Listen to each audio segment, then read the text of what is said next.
This is the Vision with Execution show. My name is Adam Torkelson. This is the seventh or eighth episode I've ever recorded in podcast world. And I've got a really awesome guest today. He's a good friend of mine, first and foremost. And we've done business together, which is always that's how I like to do business with people. I like to get to know them first, know that I can trust them, and then just take a leap into working with them and seeing how it goes. And I've been working with Andrew Hogan for many years. I invested some capital into the fund that he represents. And he's not the CEO or the founder of the fund, but he's one of the smartest guys I know in the real estate investing world. And we're going to talk a little bit about real estate investing, I'm sure, because I want Andrew to talk about what their company does. He works for BAM Capital out in Indiana. But just for kicks and giggles, Andrew, why don't you tell the listeners, all 20 of them, a little bit about you? Maybe you could even tell what you remember about how we met. So, Ah, floor is thanks, yours. Adam. It'll be 20,000 one day. And we're both fans of courting before you marry. So slow and steady is a good way to start a partnership. For sure. A little bit about myself and how we met. I think we connected. So we're both from Utah, but we must have connected originally on LinkedIn. And I think it was, 6 to 9 months or so from when we first started interacting until you had some capital ready to deploy and found an opportunity. And then we met in person a few times when I was out in Utah. So it was a great way to start the partnership. A little bit about myself. Born and raised in Utah, lived in Latin America for about 5 years. Studied at Brigham Young University, did track and field there. It was a huge part of my upbringing and who I am today. And found my way in the real estate world, working for different companies until I came across, I was studying the top multifamily apartment operators in the U.S. And it had been fun working and living abroad in Latin America. After my 2-year LDS mission, I decided to work there as well with my wife and told her, hey, there's this opportunity in Indiana. First, let's find a map because we'd been I grew up in Utah my whole life. And it's been a fun ride. So that's a little bit about myself.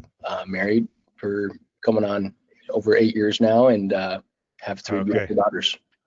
Those are going to be my very next two questions. So let's go back to BYU for a second.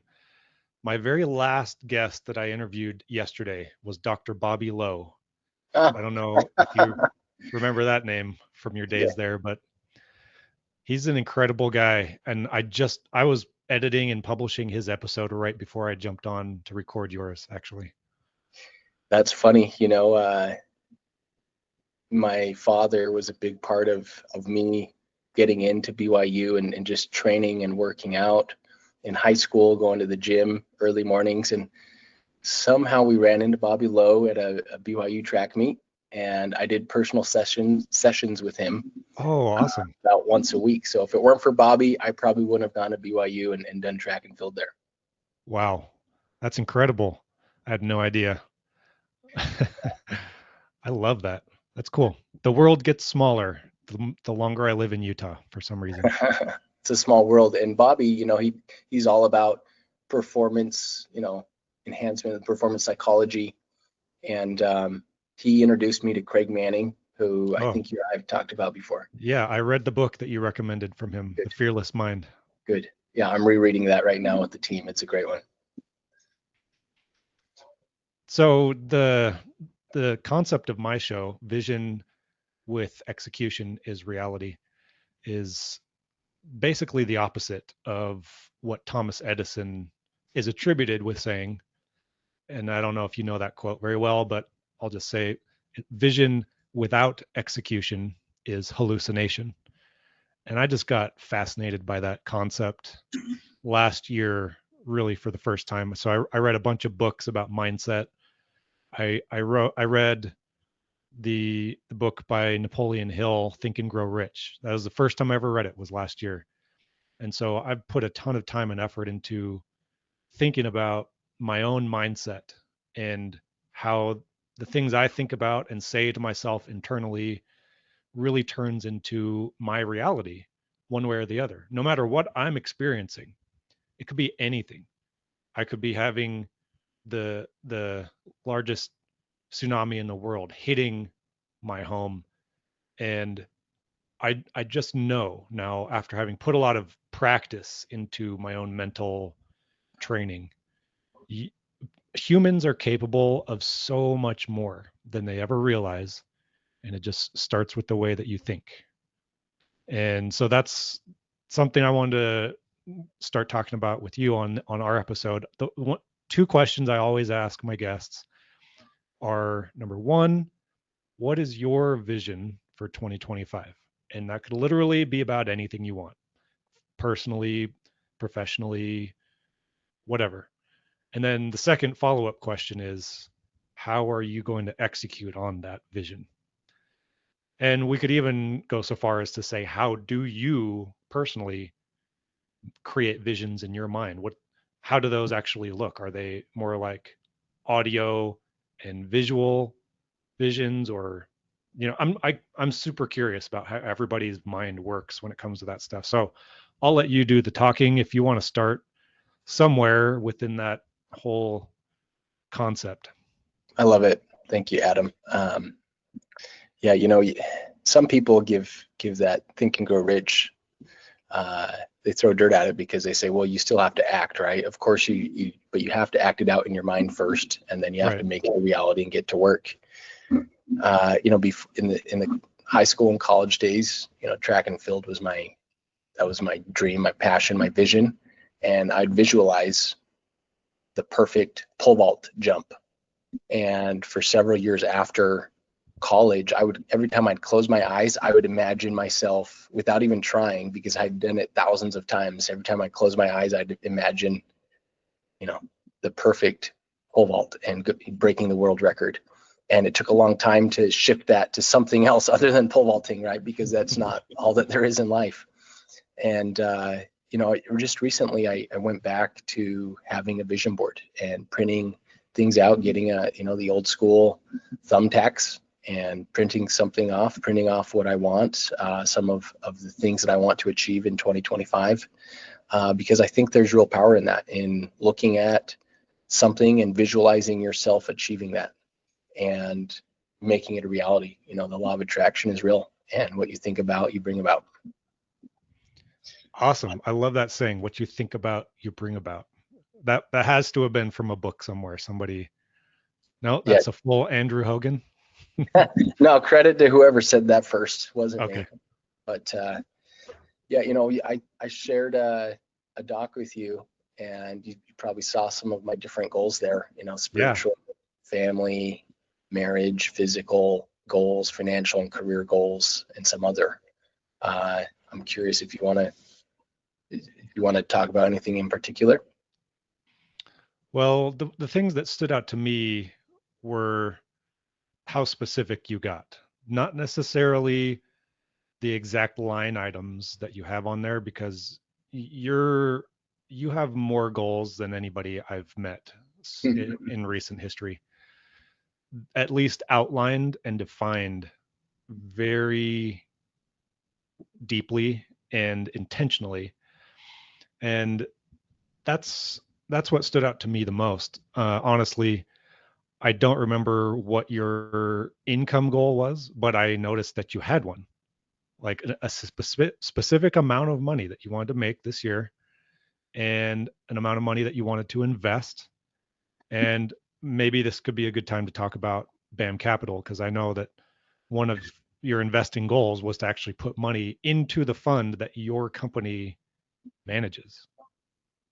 Yeah, and it can be a rabbit hole for me. So this was kind of a simplified version I shared with you, but if I let my mind go too long, then I get extremely specific and work for it on hours and hours. So I'm glad you thought that was, very specific. Yeah, and I love to put my money where my mouth is. I love to, speak with investors and share about the benefits, learn about their goals, and if they want to diversify away from the stock market into tangible assets like real estate, multifamily. Specifically, we do institutional multifamily apartments, mostly in the Midwest, that have upside appreciation. They're in great locations and great, the great school districts. And there's a strong belief that we can insert our vertically integrated property management to make some managerial efficiencies there. And it was a great time. It felt great when I finally was able to make my first investment into a BAM property a few years ago. And I have a goal this year to kind of double down and invest more capital and continue to appreciate that.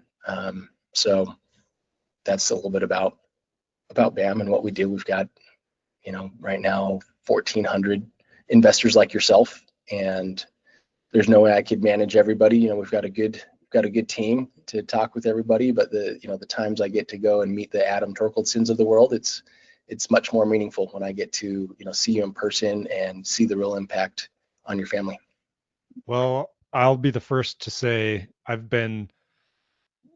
of all the investments I've done over the years, I only started investing 2016, and BAM Capital is the most consistent performing investment that I've made. And I honestly have no idea how you guys operate on your back end and how you do things. And frankly, it doesn't matter to me. All I care about is that what I was initially promised, and this was just based on documents that everybody looks at, your prospectus, your PPM, all that stuff. Yep. You guys fulfilled on it. And I know how difficult that can be, especially given the economics of everything that's happened in the last 6 years or so. It's an incredible testament to the way you guys operate. And obviously, I am not getting paid to say any of this stuff. I'm just being honest and just talking about my own experience.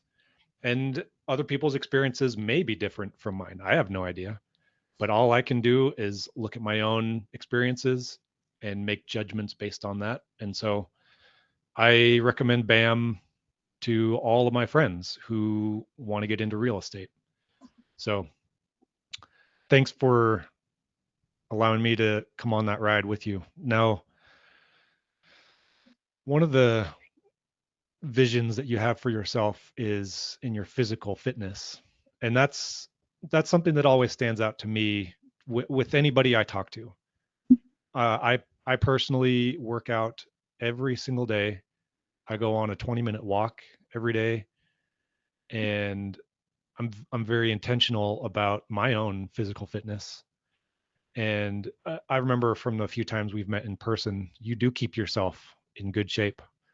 And being a former athlete definitely has an impact on your ability to do that and know how to push yourself and when and how and in which direction you want to go, what goals you want to set, whether it's a specific weight that you want to weigh or a body weight percentage. So tell me a little bit about how you came up with your own personal physical fitness goals for 2025. The first time we met, you remember the first thing what you said to me was? You're shorter than I thought you'd be. I said, I'll take that as a compliment, I guess. It's a good headshot. But yeah, I'm 5'10". I maintained 160 pounds for all 4 years in college, and I was getting a lot stronger every year. So it was good lean muscle, and I just couldn't put on weight even if I tried. I didn't really want to back then, because I wanted to have that lean, fast twitch muscle fiber to jump as high as possible. And somehow in the last few years, I went up to 180 pounds, like 20 pounds more than what I was stuck at forever, right? And I know it's not all muscle. So I have gotten, I have worked on some strength, but I know that there's fat, and I did a body scan test, and I said, hey, I want to I want to maintain 180 now or below. If I can build muscle while losing weight, that's even better. But there was a cool, it's called the EVOLT scan, and it tells you specific areas of your body and what that body fat percentage was. I think at one point at BYU, I was like 4 or 5% body fat. It said dangerously low. Please consult your physician for how low your body fat is, right? Dang. And so yeah, I wanted to decrease, what my current body fat is percentage down by 5%, which I think is very, very doable. I think, it could be more, but I wanted something very attainable that I could look back and be proud of still, and specifically in that torso, torso fat mass. And there's really good workouts I've been doing the last few months, targeting, shredding the abs again and getting in good shape. So that was part of it. I know you're a fan of sauna. I texted you that video on saunas, Mm-hmm. and I'm not into cold plunges yet. Maybe one day I will be, but yeah, I think there's tremendous benefits in doing sauna. I'd love to do every day like you. I'm going to shoot for 3 times, and I've been doing it about 3 times a week so far. So I think that's very obtainable. And then continue to have some fast twitch fiber with plyometric workouts, and not get too slow with the muscles. So those are just some of my physical goals. Have you? I put it in there. Have you heard of the Yuka app? YUKA. No. Basically, you scan the barcode of anything you're eating, and it gives you a score out of 100, and it tells you if it's too much saturated fat or if there are additives and harmful chemicals in there. It tells you what they are, and you can read up on them. And so it's been really cool. And it drives my wife crazy because I scan everything now, right? But I want to maintain 60 out of 100 plus in the foods I eat. And like fruit and vegetables are going to be 100 out of 100. But you'd be surprised at how many things, just like common cereals and a lot of things you'd have no idea. They get very low scores on that app. So Yuka app. Have you ever tried it on Raisin Bran? I'm really curious. I have Oh Raisin man, Bran every single day. I have tried it on cereals, not Raisin Bran.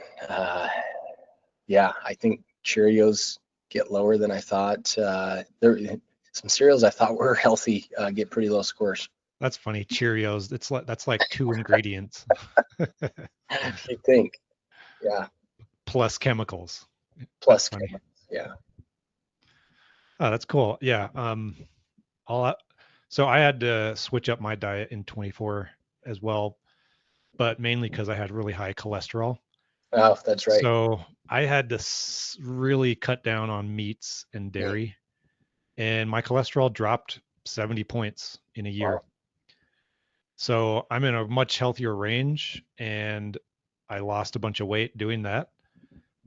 And yeah, food, what we take into our bodies is so critical to everything in our life. It's just the foundation of our brain power, our physical body power, our emotional stability. Our gut has an impact on our emotions. I could do episodes on each of those topics. I There's have some really good books on the gut, and I had no idea that making gut reactions has to do with what you're eating and putting in your gut. yeah, and all these really heavy athletes, just as an example. So if you're a lineman in the NFL, you weigh 350 plus, over 6 feet tall. You've got tons. You have to eat 10,000 calories a day just to maintain, and that by itself, just that volume of food makes it difficult to process. Anybody's body doesn't matter who you are. It's difficult to process it. And so if you don't know some of these ways to help your digestion work when you're doing that volume of food, you're going to get indigestion and acid reflux just by default. And it's funny. I was talking to a guy who invented a product called Life Cider. It's apple cider vinegar Hmm. with some energy and focus ingredients, but a lot of NFL athletes use it. and they A little sell bit it more in. bearable than a little bit more bearable to digest to drink than just guzzling down apple cider vinegar. Probably tastes Yeah, better too. it actually, I hope this guy doesn't listen to this episode, but I think it tastes disgusting, just to be brutally honest. Um, but it's incredibly healthy for you, and some people that I met really liked the taste of it. I'd prefer to just down a quarter cup of apple cider vinegar straight if it were me, because you get all the health benefits. But little simple hacks like that with ingredients and products that we have heard of for centuries. Apple cider vinegar has got to have been around for a long time. I had to drink it growing up when we were sick, and it's so funny. People are just now coming around again to all these cool natural organic products that they have so many benefits for our health and wellness. Amen to that. One thing I started doing last year, still have a lot of these left, and I'm probably just going to buy the ingredients. Joe Rogan's company called On It, they use a black label. It's Oh the yeah. smallest form of alpha brain. It's pretty good, and it doesn't overload you with caffeine either, but it just helps me to stay focused and not have a crash versus, guzzling down an energy drink every day. Right. And that's one of the reasons why I invested in nanohydrate. And Right. I take a nanohydrate every single day still, ever since I first invested back in 2016. And actually, as of right now, I'm like a 33% owner. I've just been buying more and more ownership. Yeah, congratulations. Yeah. Anyway, this isn't the show about Adam and what he does. This is the Andrew Hogan Vision of 2025 show episode. So I think we've had a really good episode here, Andrew. And I like to try and make these as efficient and helpful as possible. It's funny, I've got a bunch of kids, 17, 18-year-olds listening to my show just because that's how old my son is. And his friends all think it's so awesome that I have this show. And so uh, the attention span of a 17, 18-year-old is not too long. I got to give them credit though. I know a lot of them who've listened to all my shows all the way through. So good on Yeah, them. I don't know if mine's much longer, if I have much longer of an attention span than when I was 17 or 18. But yeah, congrats to those who make it through and are doing the work at an early age. Yeah, I love that you're able to spend some time with me today. And I'm going to sign us off. This has been the Vision with Execution show. Andrew Hogan from BAM Capital. He's awesome at real estate investing. And we'll catch you on the flip side. Thanks, Adam. See ya. Okay.